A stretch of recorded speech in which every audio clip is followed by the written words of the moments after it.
Echetara m akụkọ akọrọ maka ala ikoro ọnwụ dara. Akụkọ ala jiri agụụ na ụfụ wee kwa akwa oyiyi.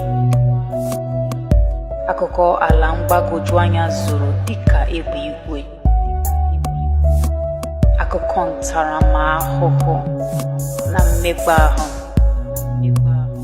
Akụkọ afụfụ, nhụsianya, ihe mwute, mmerụ ahụ, ọrịa, anya mmiri,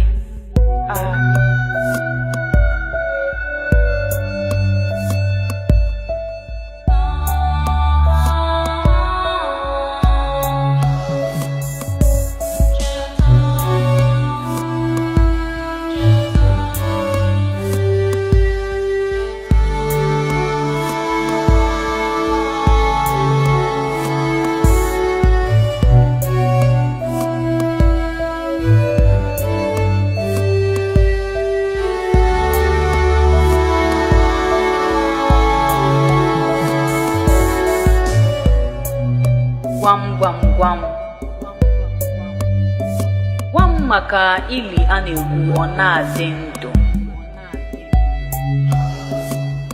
Gwam maka osisi kpọrọ nkụ a na-ele anya ọdịda ọmịwa mkpụrụ.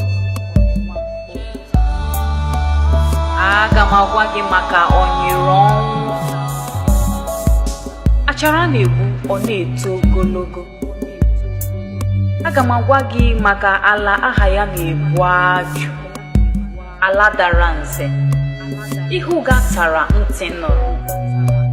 Mba ji karịrị ha n'ahụ n'ọkụ. Maka ji ejiri chụọ aja, onwe egbughị ya mechapụ ome. Orimiri atụ nnu, osisi mebere ọhịa n'ebe a kụrụ ya. Aga m agwa gị maka ndị na-arị elu ọjị kpaa ya nkụ. Aga m agwa gị maka akụkọ niile akọrọ m na anyị ghara ichefu. Lee, anyị meriri ọnwụ ma jụọ ya, olee ụfụ gị? N'ọwụwa anyanwụ ka nchekwube anyị si bilie. Anyị gbara ụkwụ nkịtị gaa n'elu ụzọ jupụtara n'ogwu na okwute. Jiri ụda obi anyị gbaa egwu mbilite. Kịta, ala anyị bụzi ụkpaka na gbara ọha.